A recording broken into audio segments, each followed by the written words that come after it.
Time to do some more coding. And this time we're going to go down the Neovim Lua rabbit hole and explore that. Because I've recently got really into Neovim as my main editor, all because I saw someone at a conference using Neovim as part of their talk. The talk wasn't on Neovim, but they were looking for a file on their laptop, and they opened up Neovim and they did something like this.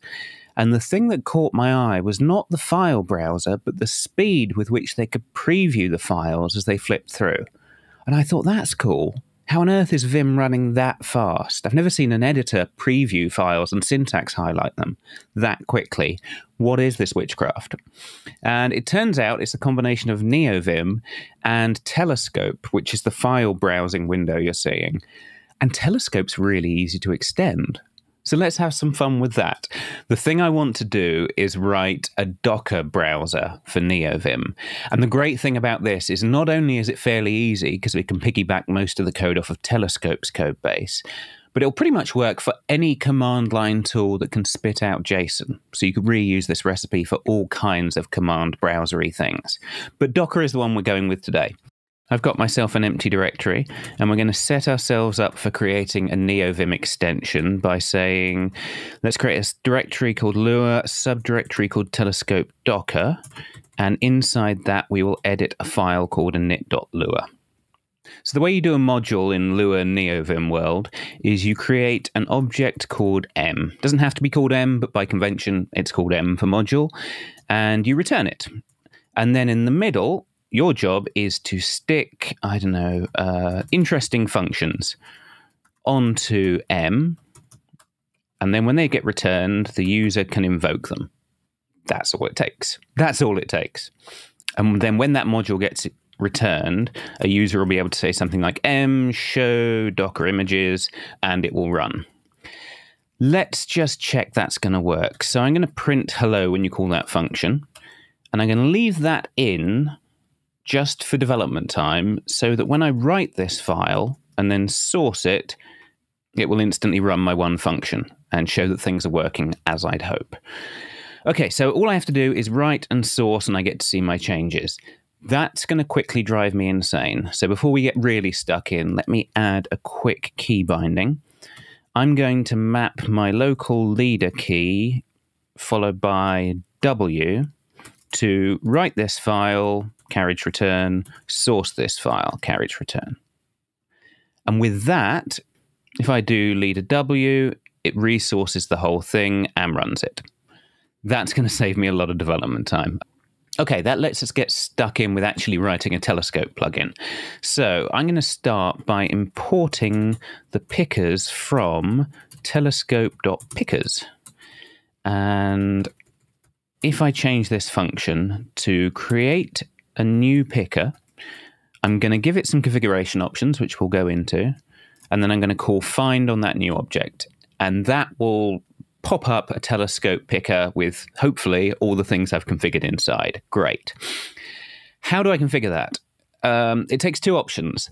The first is when you invoke a function from Telescope, you get passed in some options, and you can look at them, decide what to do with them, play around with them, override them, etc., etc. And then you're expected to just pass them through once you're ready. We're not going to do anything with them in this video, so I'm just going to pass them through. And where it gets interesting for us is this second thing, which configures how our picker actually works. So a simple one would consist of a finder, something that finds the entries to display, and a sorter, which both sorts and filters them as the user types things to narrow down. Our sorter is actually pretty easy. The user's expected to pre-configure a sorter in their config when they first installed Telescope. And we're expected, unless we've got a really good reason, to just reuse that. So we want to have a look at the config and say, give me the generic sorter that they've set up, pass those options through, and that's a sorter happy. Where do we get the config from? We get it from telescope.config.values. And then a finder. The simplest possible finder, it comes from finders.newTable. And that also gets some configuration options. Let me import that. Finder. And a new table, you can just give it a table of things to display in the simplest possible case. So let's say yes, no, magic 8 ball, maybe, perhaps. That should work. And make sure I'm closing that off correctly. If I run that, what do I get? Yeah, there you go. That is your absolute bare bones telescope plugin. Cool. Okay, that is a basic telescope setup. The first thing I want to change is, at the moment, I'm just dealing with a list of strings. I'd like to deal with something much richer that has metadata and individual fields. So instead of just calling new table with a list, I'm going to call it with an object that gets some results, like that. I'm going to change these results from a string to a more structured object. So let's say the name is that same string, and then there's a value which can be an array, or something like that. Okay, so that's more complicated. If I run it, it suddenly disappears, because if you've got something more complicated than a string, you need to teach Telescope how to display it as a string with something called an entry maker, which is a function which is going to take each individual entry in that list and display and return an object that teaches Telescope how to display it. So you get that entry and you say, what do I display? I'm going to display the entry.name. And the other thing you need is a sorting filtering key, which is often exactly the same as what the user sees displayed, but not always, as we will see later. For now, our sorting filtering key, called ordinal, will be exactly the same, entry.name. That looks right. Let's see if that works. Yeah. So far, doesn't look more interesting. But by the time we write the previewer for the right-hand side, you'll see that we're getting more structured data. So let's get stuck into that. I will import the previewers module from telescope.previewers. And then I'll go down there and add in a previewer, which comes from the previewers module, and it's a new buffer preview I want, which is something that's going to give me a temporary buffer to write some stuff to, and I'm going to write my interesting data to. How do you configure a new buffer previewer? The first thing, the easy thing, is you give it a title. And the title can be Docker images. No, it's an individual entry. So let's call it Docker image details. Right. And the second is you need a function which is called define preview. And that takes a self object and the individual entry from our results list. And it's this function's job to grab hold of the buffer that we've been given from our new buffer previewer and write something interesting into it. So let's start with the simplest possible case for that. We will call vim.api.nvim buff, there it is, buff set lines, with the buffer number, which from spelunking the code base, I found out is under self.state.buffner. Where do we want to write the data in? Between the lines 0 and 0, so right at the top. Are we being lenient or strict about that range? I honestly don't care for this case, so we can say true or false. And then we need a list of lines to stick in. So, hello, everyone. Yeah, that'll do. Right. Hopefully, with a bit of luck, that will work. Yeah, hello, everyone, on the right there. Okay, so let's make this previewer a bit more fancy before we get into the actual Docker command, because I'm going to be glad I did by the time we get to the complexities of Docker's data structures. Instead of doing fixed characters, let's just preview that entry that we've got from the results list first. So if I call vim.inspect on that entry, I should get something interesting. Let me run that. Error. Replacement string item contains new lines. Yes, that's because Vim inspect gives you a pretty printed version of the entry with new line characters in, and Vim buff setlines doesn't like that. So I will need to call something like vim.split to split that up into individual lines breaking on the new line character. Something like that. I'm getting some kind of type checking error. Cannot assign list of strings to string. Yes, okay, so Vim split returns a list, and now I've got a nested list in here. So I could delete the outer list, but for now, I think I'll do Vim table flatten. If I wrap that up, so that's going to flatten the list into a single list. And if I run that, yeah, okay, that's working. So I get the display, the index from the table, and the ordinal. Right, you can see how we'd be able to generate some more structured data and display a preview of it. Before we move on, you may notice that we are missing, we've got the display, the index, and the ordinal, but we're missing this value array. That's because we should have added one more thing to our entry maker, which is something that passes the raw value across untouched, precisely for this reason, for the later viewing in the previewer. So I'm going to do that. I'm just going to pass an extra value, which is just the untouched entry. And if I rerun that, now I've got my value in there. And I could probably get rid of this outer stuff. Why don't I change the entry to entry.value? That's what I want. Okay, so I got some text and the data itself. Shall I do one more thing before we move on? Yeah, I'm going to indulge in one more fun thing. I found this recently. So in previewers.utils, there is this very useful utility called highlight. So I do utils.highlighter. I call it with that same buffer number, and I tell it what file format I'd like my preview buffer to be. And if I say markdown, and then I add in some markdown here, so triple back primes Lua, and then close those triple back primes there. And if I've got that right, yeah, now we get syntax highlighting, and I can have a lot of fun with that once we start adding in the Docker details. So that'll be cool.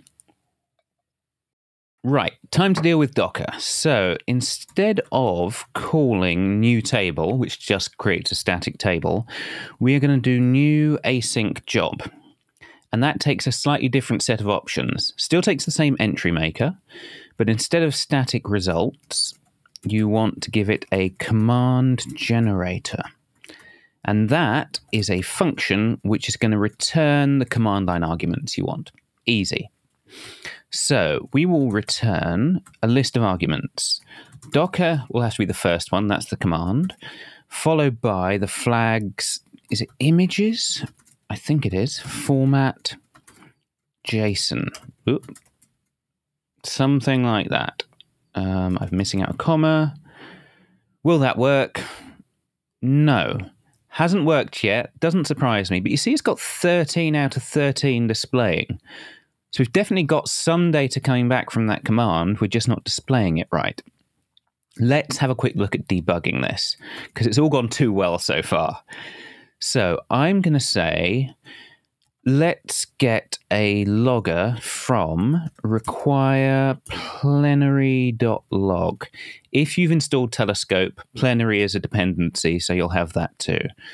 Log plenary.log new, and I will say log.level equals debug. And then down here, we're getting some entries. We're getting 13 entries. So why don't we log.debug that entry and see what we've got. If I run that, still nothing on there. But if I call colon messages and go to the bottom, yeah, okay. So we are getting these strings back from Docker. We're in business. That's a string formatted as JSON. So no wonder entry.name isn't there, because you can't call .name on a string and expect something sensible. So why don't I say local variable parsed is vim.json.decode, built-in JSON decoder, on the entry, and we will log, oh, let's log both. Parsed. Let's have a look at that. Still doesn't show anything, but messages will. There you go, more structured object. There is an ID, there's a repository, there's a tag. Let's use repository instead of name. So entry.repository, there and there. Now if I run it, still doesn't work because I've done entry instead of parsed. There we go. Yeah, there we go. A Docker browser. That's not bad. That's not bad. Should we tidy it up a bit? Yeah, let's get rid of hello everyone. And why don't we, instead of saying hello everyone, why don't we start off with the ID there? So we will do, this is markdown, so title of entry.value.id might do it. Yeah, there you go. Obviously, your highlighting will vary depending on how you've configured Markdown in your editor, but that's the basics. What else can we do with this? Let me show you what ordinal actually does, because that's a bit mysterious at first. So, we need a nil check. Yeah, JSON decoding might return nil, so let's be good citizens and say if parsed actually returns something, then display it. Yeah, okay. Ordinal. Ordinal is, it's like this search string here, but it can be a bit more complex. So if I wanted to search among the tags as well, but not display the tag in this main preview, if I said ordinal was parse.repository : parse.tag, if I do that, it looks exactly the same, but now I can search for things with the tag latest. And they don't display, but they're secretly being searched through, and that's the point of ordinal. You can search something slightly richer than what you're displaying. Good. I think that's fun. I think that's a fairly easy way to get a structured data browser built straight into your editor. And I think if you have a look at this, apart from some formatting code, which is specific, the only thing that really makes this a Docker image browser is this command generator here. If I called a different Docker function, I'd be able to create another previewer that did other stuff. And I think you can pretty quickly see how we could refactor this into a number of different pickers that would show all the different data that Docker will feed you. I think you can also see that as long as you've got a command line tool that can spit its results out as JSON, you could do a telescope picker for anything that supports fairly easily. So I'm going to leave the Docker-ish side of this to one side for now and leave adding features as an exercise to the reader.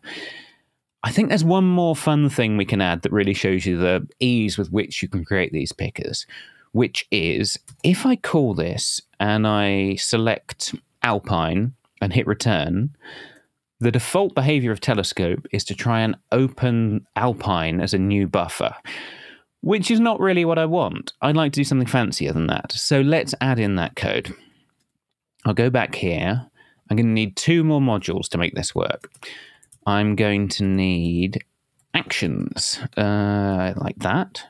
And I'll also need action state from telescope.actions and telescope.actions.state. And I'll go down here and add in another key to my pickers configuration that says attach mappings. So I want to attach different key maps to do different things with a function that gets the prompts buffer number, which will come in handy, does some stuff, maybe adds new actions, maybe replaces default actions, and eventually returns true to say it's happy to continue. Right, what actions do I want to attach? I'd like to say, take the actions, get me the default, and replace it. So replace the default when you hit return thing with a new function of my choosing. What does that need to do? It needs to say, before we do anything else, let's capture the user's selection from action state dot get selected entry. And why don't we just log that to the screen? Selected selection. That might be interesting for now. So I'll run that. I'll select Alpine. And nothing happens, which is good because I've replaced the default action. What did I get in messages? I got selected And it's my entry. So display value in there. Okay. The other thing I don't like is I should probably close this existing window when I select. So let's say actions.close the prompt buffer. So I select Alpine, yeah, and that closes. Now I can do something interesting with that selection. So what I'd like to do is create a command that Vim is going to run. And that command will be edit a pretend buffer. This is a nice feature in Vim. You can say edit a terminal, and it's normally you would give it a shell there and say edit term.bash, and you get a bash terminal. Instead, I'm going to say edit a Docker terminal, call Docker with the command run, an interactive TTY terminal, and selection.value.repository should give us the name of the image. That looks all right. I've missed a comma. I think before I actually try and run that, I'm going to debug that too. Let's go. Command. So let's run that. Select Alpine. And you can see that down there. Let's go. Edit term docker run it Alpine. Yes. So let's call that as a Vim command.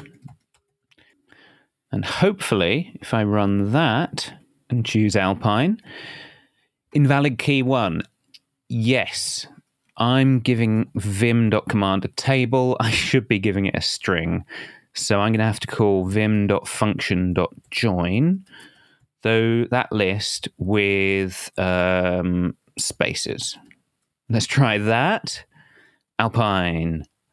Look at that. I've got my Docker image running in Vim. And I can prove that by calling uname -a. I'm on OS X. It thinks it's Linux because I'm really running a terminal attached to an Alpine Docker image inside Neovim. And I think that's a lot of fun. Hopefully you do too.